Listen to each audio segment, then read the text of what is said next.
As you will see, our next speaker is a tiny, beautiful lady. And she is going to have a hard time if she needs to talk to you all the way to the back. Could I ask you to, you guys, maybe in the last 4 rows, could I ask you to come forward? I promise I won't bite. Oh, that's what you say now.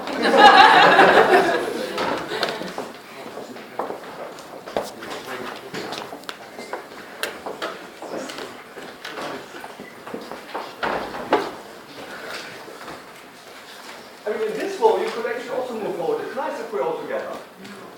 I hear you well. Could I ask you, yes, could I ask you to come forward, please? Don't be hidden there. Right, ladies and gents, are you ready for this? Yay! Yes! Yes! Because they're already getting excited and the expectations are super high now. So wait for this. Our wonderful next speaker is, and I need to read it from a list because she is so many things. So, she is a speaker, she is a physicist, she is an event manager, and she is a bake lover.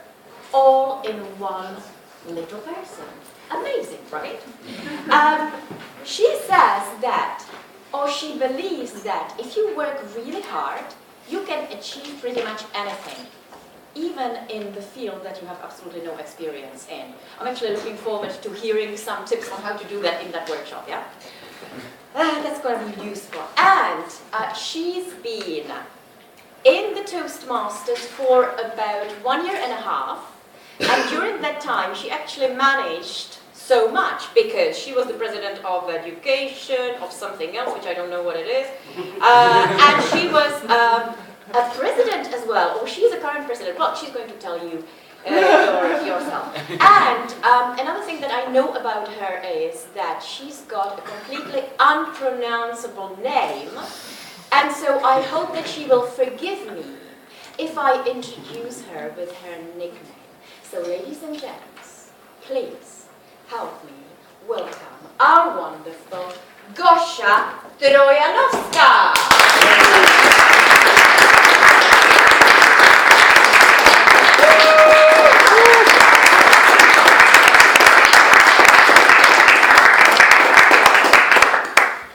Thank you very much for this huge applause.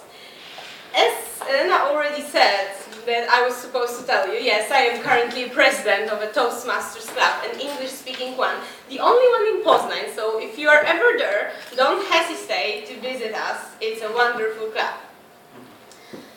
And not only because I'm the president. There are some other colleagues there. All right. Guys, we met here on a conference, right? That's pretty obvious. And I am having a workshop on event management. Well, probably the people that organize this conference don't really need this workshop. But I would like to start with a very simple question to you. What is an event? Just throw examples. An occasion that has a specific purpose.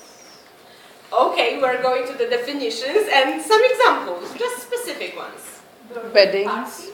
That's right, birthday parties, conferences. Yeah, that's right. So as you can see, every single thing that we participate in is an event. Whether you're organizing a birthday for your 80-year-old grandmother or you're organizing a division conference, it is all an event. So this is why you should organize it all the same.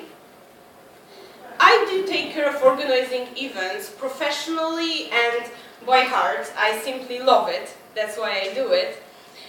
And along these years, when I'm still learning how to do it, I managed to come up with an algorithm, as I like to call it. Well, I'm still a physicist, so there will be some maths in my workshop. This is an algorithm that will help you to organize any kind of event. please do feel free to treat it as a sort of a manual. And I know that, well, I'm a woman, I'm a blonde, so I'm not really good with manuals. But still, if you like manuals, it will be really great to adjust it to your needs. So feel free to do it and use it as often as you can. This is my recipe for a good event. And when I say a good event, I don't only mean a good event for the participants, but most importantly for you as the people that organize this event. You need to cherish the moment that you are actually succeeding in what you achieved. So do it, and remember throughout this whole workshop that this is also for you as the event managers or the people who organize something. Let's start then with my algorithm. Yeah, it seems a bit like a Greek house, I would say. That's how I call it because it has those pillars inside. I think that's the only thing that makes it Greek. What is so special about it? Basically, 3 things. And then, okay, it's not the point. Sorry. The foundation first, as every house. Then there are the pillars, or the walls, and the roof. Every house has to have the foundation, the walls, and the roof. Without any of this part, it will not do what it is supposed to do. So this is why it's useful, because it shows that every single thing that I will show you on those part of this house are significant and essential for your event to be great. So, yeah, I already uncovered the first, so I won't ask you what's the first one and what should be the foundation. As you can see, the goal. Do you have a reason why it is a goal that is the foundation? If you want to have a wedding, you can't have a divorce. That's awesome. Yeah, I didn't think about this. Thank you for that. Yeah, you have to have a goal because you need to know what you are doing, basically. Are there any people not from Toastmasters here? Oh, you're the perfect audience, almost perfect. Thank you. When you are creating a speech, you need to have a goal because you need to know what you want to give to your audience. Because giving a speech is mostly about the audience, what you want to give to them. And with events, it's pretty much the same. Because you want to share something, share a purpose, an idea that you have with others. And in order to do that, you need to have a very clearly specified goal. Something that will help you throughout the long way up to the top of this building. Whenever you feel that it will be a disaster, and there will be a lot of moments like this, I would say even more than the ones that you feel it will be a success. So you need to be prepared for that. But when you have a goal, you can make it easier for yourself. I always like to consider goals from 2 points of view. First, the point of participants, and then my goal. Because for the participants, the goal can be to educate themselves in humorous speeches or event management or participating in a contest. But for me, the goal would be to promote Toastmasters in the community. So as you can see, there can be different goals for the organizers, for the managers, and for the participants. And that's what we need to remember. Those goals can be the same, that's fine, but they also can be different. So you need to specify them at the beginning. Start with thinking what you want to achieve.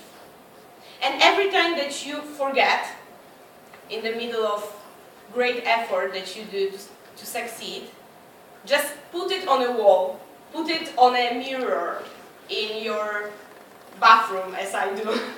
I actually do it, so I have a lot of things on my mirror in the bathroom, so I don't really have to see myself. But still I'm not that high enough. So anyway, the goal is very important. So be sure to remember about this.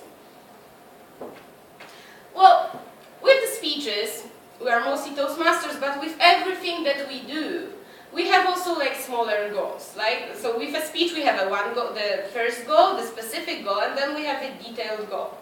Like, I do recommend having more goals and writing down, for example, the main goal would be to promote an event. Like here, the main goal was to organize a contest, probably.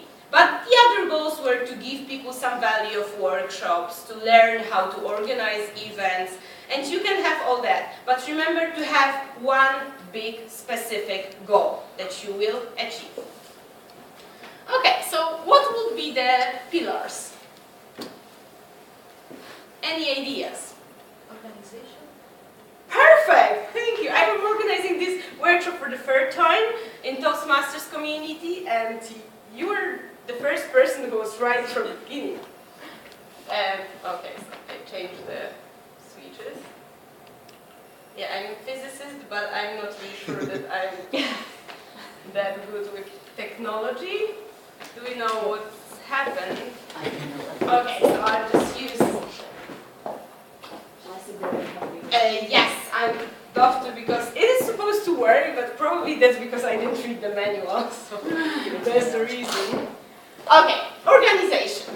What about organization? What is it? It's kind of a broad spectrum, right? So what could be organization? Do we have people that organized this conference here, or helped organize it? Yes, so what were the things you needed to take care of at first? People. Perfect, so the team. Why is it so important? In Toastmasters we talk a lot about leadership and delegating tasks, the core values of leadership and all that. And this is all about people, right?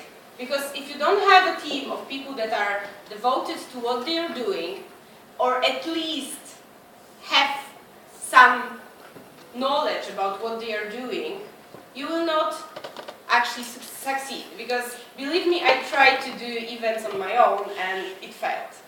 And not only because they weren't good enough, but mostly because I didn't like what I did, because I was so tired that I couldn't have fun during them.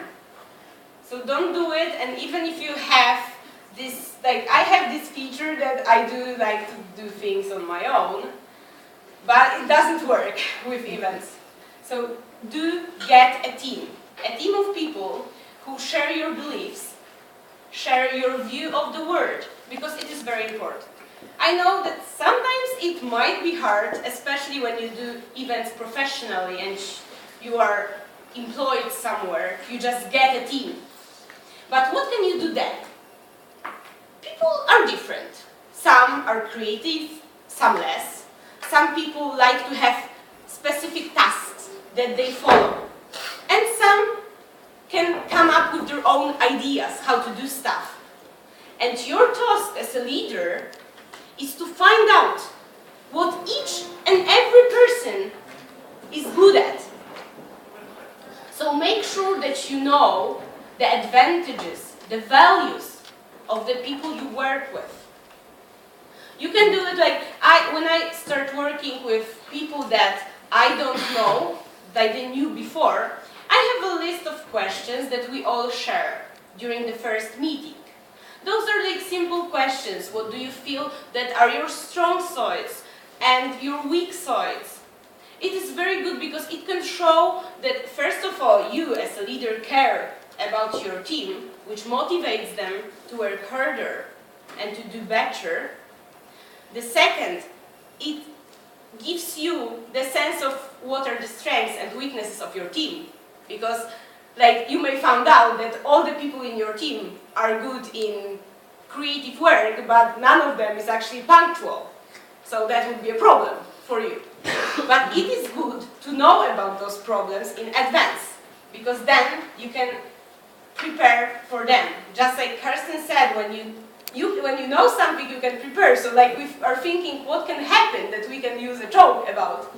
we need to think what can happen during our event that we can actually prevent and prepare ourselves for. So the first thing about organization is people, your team. The second would be people as well, but the ones that you're organizing your event for. So first the team and now the participants.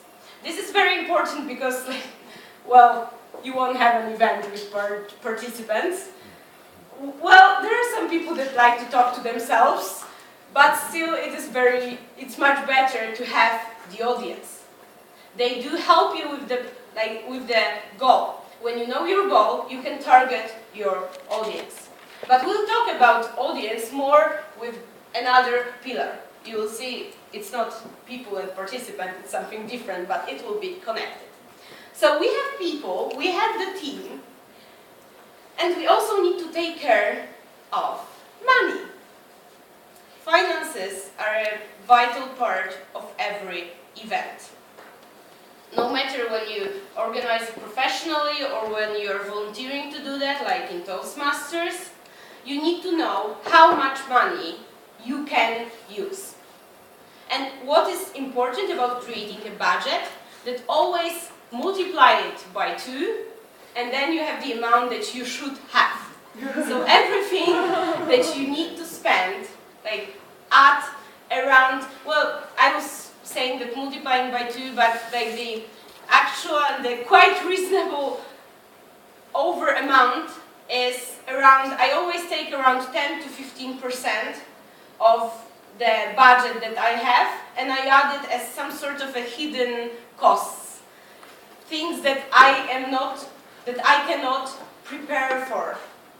And there are a lot of them, believe me. Like, for example, when the printer at the venue of the conference will stop working and you need to go at the other corner of the city and print some diplomas or certificates or whatever. Or when something else happens, like people were supposed to get lunch and the kitchen broke and you need to order pizza. You need to have the money that you can spare after. So the budget is very hard task to do, but I recommend most people forget, especially when they are organizing events that they are doing voluntarily, when they volunteer, because usually we don't have a lot of money and we just forget about them.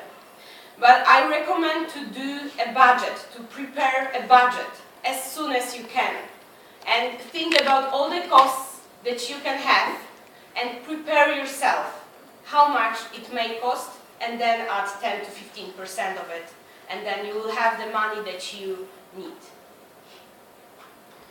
I will also have, at the end of my workshop, I also have some sort of a table with links to the sites that I'm using and the blogs that I'm reading, and there are a lot of resources on how to prepare an event budget in the internet. So use everything that you can, and also make use of the knowledge of the people around you. In Toastmasters, for example, we have a lot of people with experience in organizing events, whether professionally or not. And it's really good to make use of their knowledge. So do it, it is really helpful. Okay. And now the time.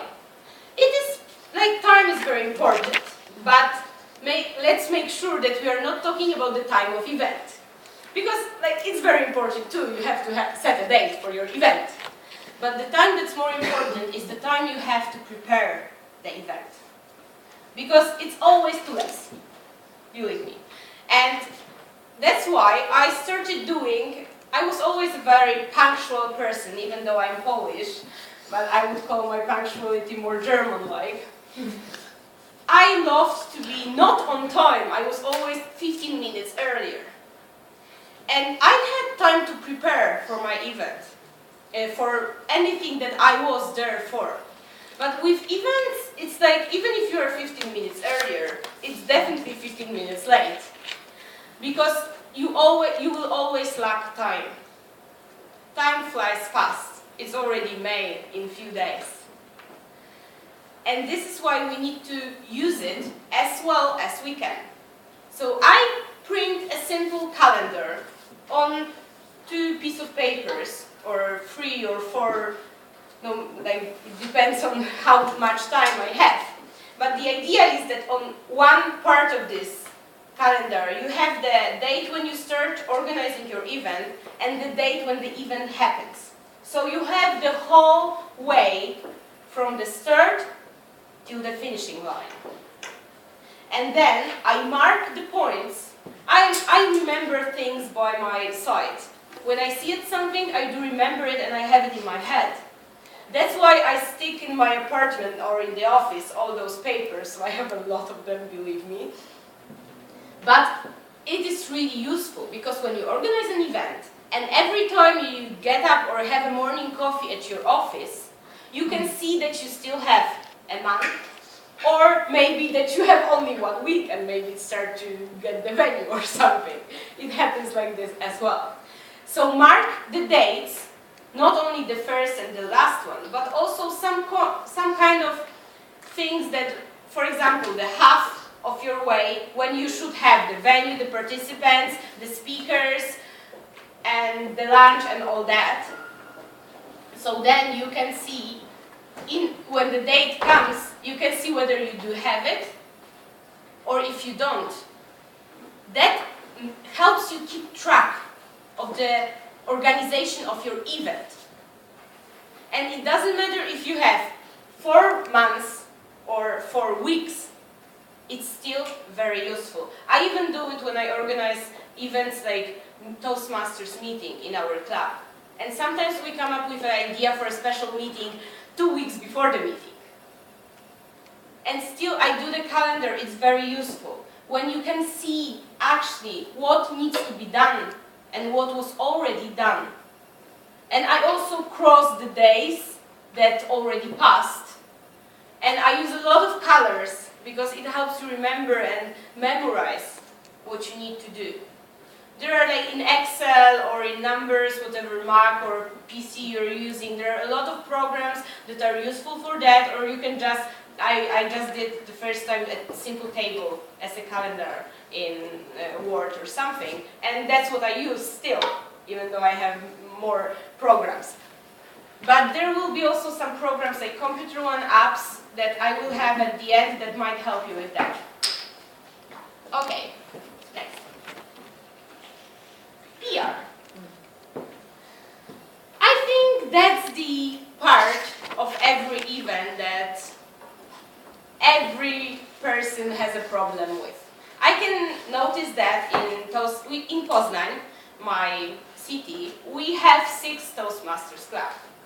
And we do tend to have a problem with PR with most of them. I would say not all of them, but in the 6th club we now have a very great VP PR who's really doing an awesome job and we are all learning from him.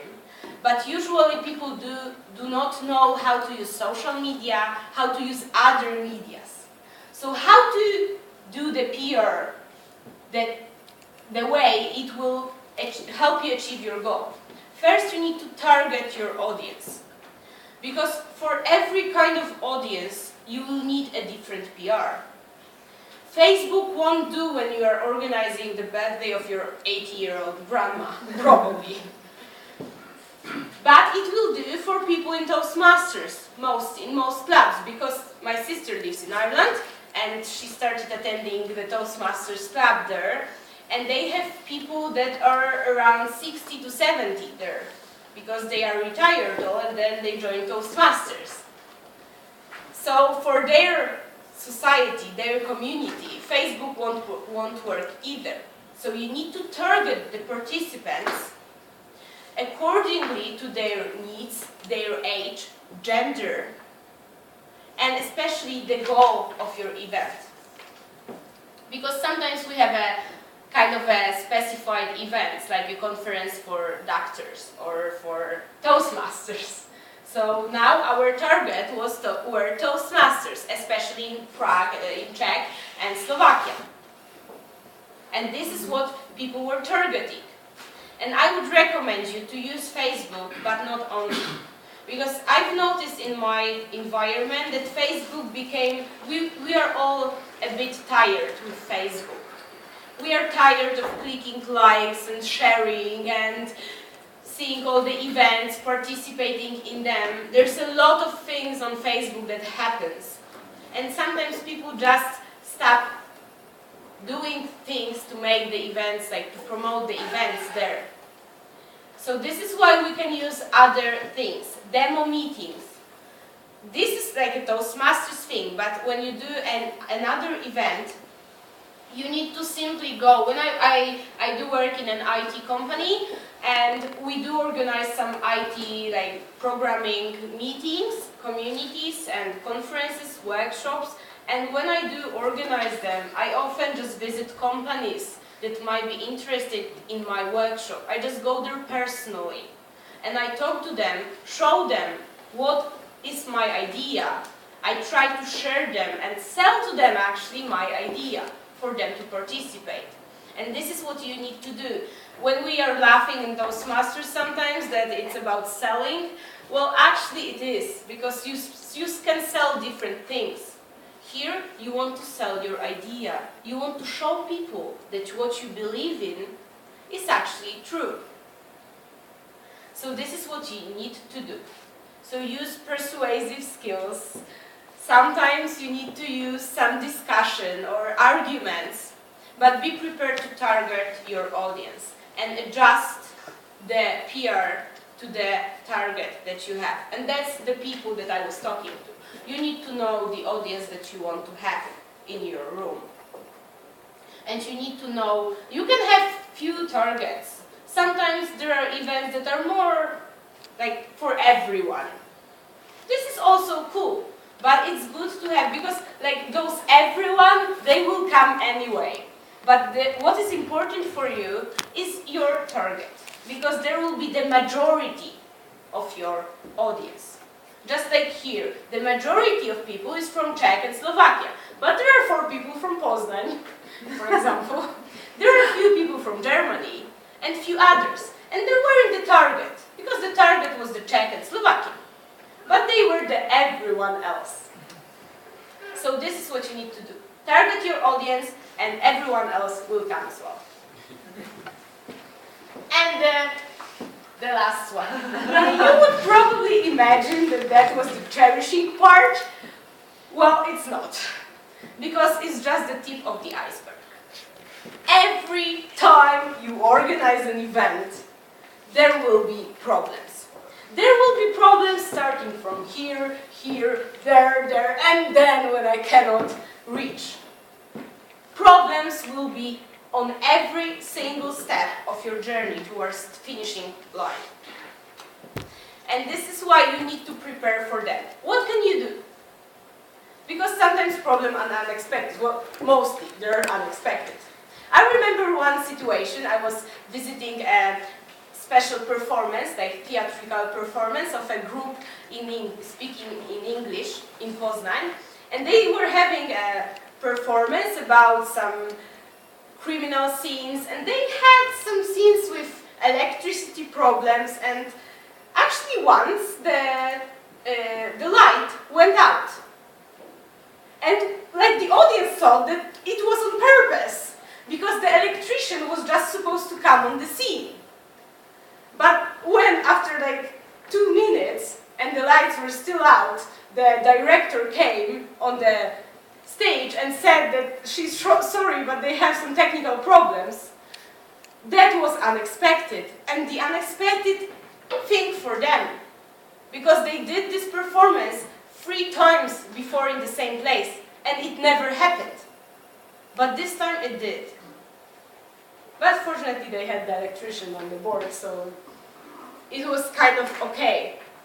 But still, what you can do, you can prepare.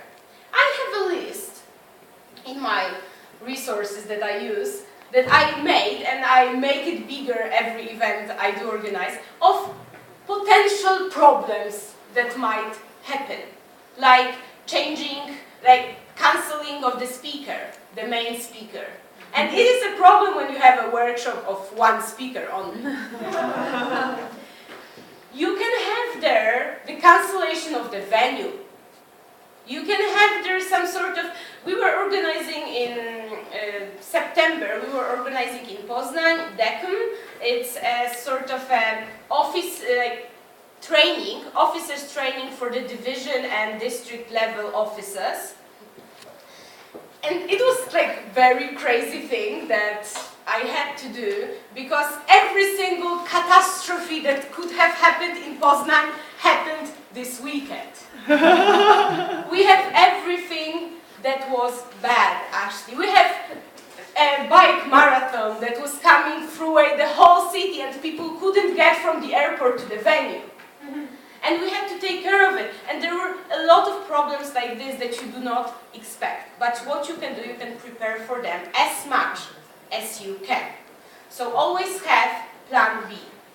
And when I say plan B, I don't mean that you need to have a separate speaker for every workshop that you organize, because it is the best option, but I wouldn't really recommend it. But what you need to have is contact info as your plan B to every people, to make them know and to announce on every possible resource that you have that the event is cancelled.